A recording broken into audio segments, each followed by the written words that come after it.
Hi hello welcome back to my channel. അപ്പോൾ ഇന്ന് ഞാൻ വന്നിട്ടുള്ള നല്ല അടിപൊളി നമുക്ക് സിമ്പിളായിട്ട് ഉണ്ടാക്കാൻ വേണ്ടി പറ്റുന്ന നല്ല ടേസ്റ്റി ആയിട്ടുള്ള ഒരു ബ്രേക്ക്ഫാസ്റ്റിൻ്റെ റെസിപ്പി ആയിട്ടാ.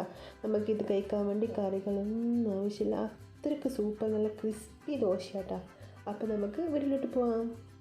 അപ്പോൾ നമുക്ക് അതിനൊരു മിക്സിയുടെ ജാറിലേക്ക് 1 കപ്പ് ഗോതമ്പ് പൊടിയിട്ട് കൊടുക്കാം കേട്ടോ. ഇതിൻ്റെ കൂടെ തന്നെ നമുക്കൊരു 1/4 കപ്പോളം അരിപ്പൊടി, നമ്മൾ സാധാരണ പത്തിരിപ്പൊടി ഉണ്ടല്ലോ, അതിട്ട് കൊടുക്കാം കേട്ടോ. ഇനി നമുക്ക് ഇതിനാവശ്യമായിട്ടുള്ള ഉപ്പ് ഇട്ട് കൊടുക്കാം. ഒരു 1/4 ടീസ്പൂണോളം ഉപ്പും കൂടി ഇട്ട് കൊടുക്കാം. അതിൻ്റെ കൂട്ടത്തിൽ തന്നെ നമുക്ക് ഒരു പിഞ്ച് ബേക്കിംഗ് സോഡയും കൂടി ഇട്ട് കൊടുക്കാം. ഇതിലേക്ക് നമുക്കൊരു 1/2 കപ്പ് വെള്ളം ഒഴിച്ചിട്ട് നന്നായിട്ടൊന്ന് അടിച്ചെടുക്കാം. ഇപ്പോൾ നമ്മൾ പൊടികളൊക്കെ നന്നായിട്ട് മിക്സായി വന്നിട്ടുണ്ട്. ഇനി നമുക്ക് ഇതിലേക്ക് ഒരു 1/4 കപ്പ് വെള്ളം കൂടി ഒഴിച്ചിട്ട് നന്നായിട്ട് ഒന്നും കൂടി ഒന്ന് അടിച്ചെടുക്കാം കേട്ടോ. അപ്പം നമ്മൾ വെള്ളം രണ്ടാമത് ഒഴിച്ചതിന് ശേഷം ഇതൊന്ന് സ്പൂൺ വെച്ചിട്ട് മിക്സ് ചെയ്ത് കൊടുക്കാം കേട്ടോ, അല്ലെങ്കിൽ അടിഭാഗത്തൊക്കെ ഈ മാവ് നന്നായിട്ട് ഇങ്ങനെ പറ്റി പിടിച്ചിട്ട് കിടക്കും. ഇനി നമുക്ക് നന്നായിട്ടൊന്ന് അടിച്ചെടുക്കാം. ഇപ്പം നമ്മൾ അടിപൊളി ദോശൻ്റെ മാവ് റെഡി ആയിട്ടുണ്ട്. ഈ ഒരു രീതിക്ക് വേണം നമ്മൾ ദോശ മാവ് റെഡിയാക്കാൻ വേണ്ടിയിട്ട്. നല്ല കട്ടിയാകാനും പാടില്ല. ഈ ഒരു രീതിക്ക്, എന്നാലാണെങ്കിൽ ലൂസായി പോകാനും പാടില്ല. ഈ ഒരു രീതിക്ക് തന്നെ എടുക്കാൻ വേണ്ടി ശ്രദ്ധിക്കാം കേട്ടോ.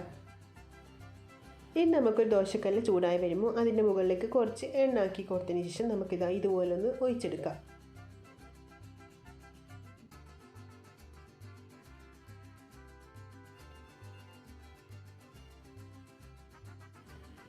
ഇനി ഇത് നന്നായിട്ട് ആറിക്കിട്ടണം. നമുക്കിതിൻ്റെ മുകൾ ഭാഗമൊക്കെ നന്നായിട്ട് ആറിക്കിട്ടുന്ന സമയത്ത് നമുക്കിതിൻ്റെ മുകളിലേക്ക് 1 ടീസ്പൂണോളം നെയ്യ് ഒഴിച്ചു കൊടുക്കുക കേട്ടോ. നമ്മൾ പശു നെയ്യ് അത് ഒഴിച്ചു കൊടുക്കുക. അപ്പോൾ അതിൽ പിശുക്ക് കാണിക്കാനേ പാടില്ല, നന്നായിട്ട് അങ്ങ് ഒഴിച്ചു കൊടുക്കാൻ വേണ്ടി ശ്രദ്ധിക്കുക കേട്ടോ.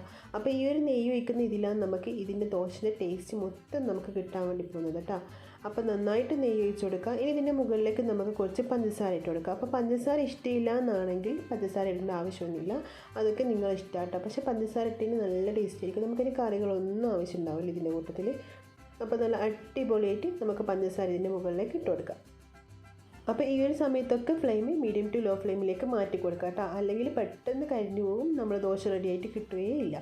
അപ്പോൾ നമ്മൾ ഈ സൈഡ് ഭാഗത്ത് ഇങ്ങനെ പൊന്തി വരുന്ന സമയത്ത് നമ്മൾ അടിപൊളി ദോശ റെഡി ആയിട്ടുണ്ട്. ഇങ്ങനെ ഒന്ന് മടക്കി കൊടുക്കാം. അപ്പം നമുക്കിനി ഇത് ദോശക്കല്ലിൽ നിന്ന് മാറ്റി കൊടുക്കാം കേട്ടോ. നല്ല സൂപ്പറായിട്ടുള്ള ടേസ്റ്റി ആയിട്ട് ക്രിസ്പി ആയിട്ടുള്ള ദോശകൾ റെഡി ആയിട്ടുണ്ട്. നമ്മളിതിൻ്റെ മാവുണ്ടാക്കുന്ന സമയത്ത് നമ്മളിതിലേക്ക് കുറച്ച് അരിപ്പൊടിയും ബേക്കിംഗ് സോഡയൊക്കെ ചേർത്തുകൊണ്ട് നല്ല അടിപൊളി ക്രിസ്പായിട്ടുള്ള ദോശയായിട്ടാണ് നമുക്കിത് കിട്ടിയിട്ടുള്ളത്. നല്ല ടേസ്റ്റ് ചെയ്താൽ ഇതിങ്ങനെ തുറന്ന് നോക്കുന്ന സമയത്ത് ആ പഞ്ചസാരയും ആ നെയ്യൊക്കെ നന്നായിട്ട് മിക്സായിട്ട് അടിപൊളി ടേസ്റ്റ്. അപ്പോൾ എല്ലാം ട്രൈ ചെയ്ത് നോക്കാം കേട്ടോ. ഇഷ്ടപ്പെട്ടാൽ ലൈക്ക് ചെയ്യാനും സബ്സ്ക്രൈബ് ചെയ്യാനും ഷെയർ ചെയ്യാനും കമൻറ്റ് ചെയ്യാനും ഒന്നും മറക്കരുത്. അപ്പം നമുക്ക് മറ്റേ പിന്നെ കാണാം. Bye, thank U.